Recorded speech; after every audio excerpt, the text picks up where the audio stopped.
Geotechnical can be categorized into soil mechanics and foundation engineering. For the subject geotechnical engineering, weightage given in GATE examination is 15 marks, which overall tops the other subjects by weightage. The detailed syllabus for soil mechanics and foundation engineering are these. In this video, past 20 years GATE question and answer under the topic index properties will be covered. This is video part number 1, which has only the 1 mark question and answer. In part 2, we will cover 2 mark question and answer. Before we get into the video, here is a quick and interesting update on researches and applications. Happy people and healthy people. It sounds great, right? In order to have both, we need healthy trees. Growing healthy trees in a forest is not problematic. But in urban environment where lot of underground constructions like ducts, cables, drainage systems inhibit the root growth of a plant is problematic. So we need to create space for roots to grow at the same time. Soil has to be well compacted to have a stable pavement. This well compacted soil lacks space in between the soil particles. On the other hand, root of a plant needs space between the soil particles. Both can be achieved by a research on the development of a re-soil. What is re-soil? Recreating soil from used materials. How recreating a soil from used material is done? Let's check that in my next video. Share and subscribe for further updates. It's time to move into our GATE question and answer for the topic index properties. In a shrinkage limit test, the volume and mass 50 centimeter cube and 88 gram respectively. Specific gravity 2.71 and density of water 1 gram per cc. And the shrinkage limit, what it is.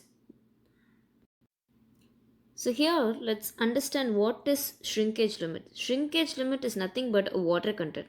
But at what moment? Let's see. So let's understand what is shrinkage limit. So it is nothing but a water content, after which further loss of water content does not cause any decrease in volume of soil. This is what it is. And water content, it is the lowest water content at which soil can still be completely saturated. This is the description for shrinkage limit. So just taking and writing the givens and what is asked. So shrinkage limit they have asked. It is the Atterberg's chart which gives a graph versus volume versus water content. So when you see this chart, we can see they have stated different states: liquid state, plastic state, semi-solid state and solid state. So when it will go to the plastic state and then when it will reach to the semi-solid state, it all depends on the water content. So according to this chart, when a soil passes from one state to another state, it has a border limit of water content. So that water content, we name it in different states in different names. We will give different names. So in your liquid limit to plastic limit, when you pass it, that limit is called liquid limit, and when it is passing from plastic state to solid state, that is called plastic limit, and when it is passing from semi-solid to solid state, that is shrinkage limit. So this water limit only we are going to find. This is one of the formula to find shrinkage limit: 1 by gm, that is apparent specific gravity, minus 1 by true specific gravity of soil. So apparent specific gravity is different from true specific gravity. Apparent specific gravity is at certain condition. Maybe you will find a specific gravity at fully saturated condition or dry condition or partially saturated condition. So like that we can find 3 different values for this particular apparent specific gravity. But this true specific gravity, it will not change. The soil is kept at some standards and the specific gravity is founded. Our true specific gravity is given in the question, but our apparent specific gravity has to be found indirectly from the given data. So our apparent specific gravity once again is derived, can be classified like this, can be stated like this. Since my rho D is not directly given, by the given data, I need to find it my row D from this details. After substituting my given, I will get my GM, apparent specific gravity, as 1.76 gram per cc. After getting the apparent specific gravity, we can easily substitute in our shrinkage limit equation. So we will arrive at our answer, shrinkage limit. Our shrinkage limit value nothing but 19.9%. A fine-grained soil has 60% silt content. The soil behaves as semi-solid when water content is 15% and 28%. Between 15% and 28%. The soil behaves fluid-like when the water content is more than 40%. The activity of the soil is. So let's understand what is given.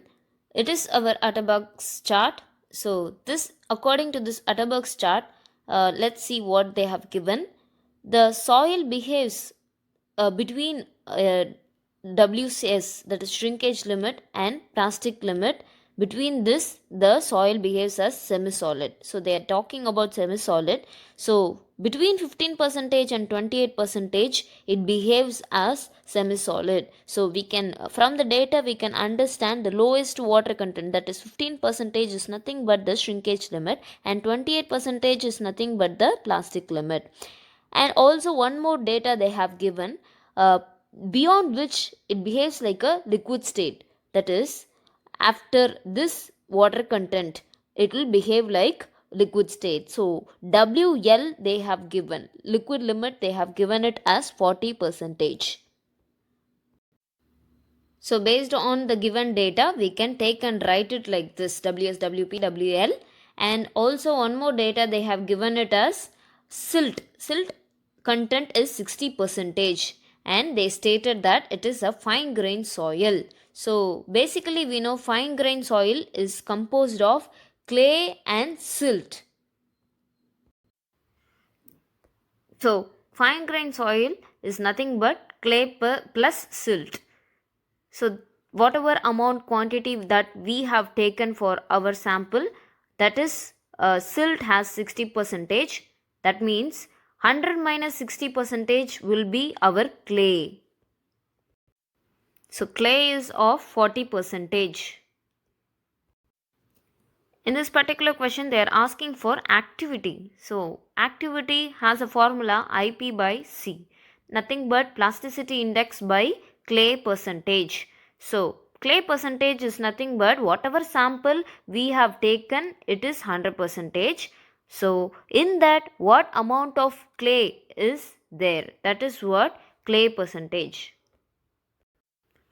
My plasticity index formula has WL minus WP, liquid limit minus plastic limit. So it is already given in the question. So if I substitute, I will get my IP.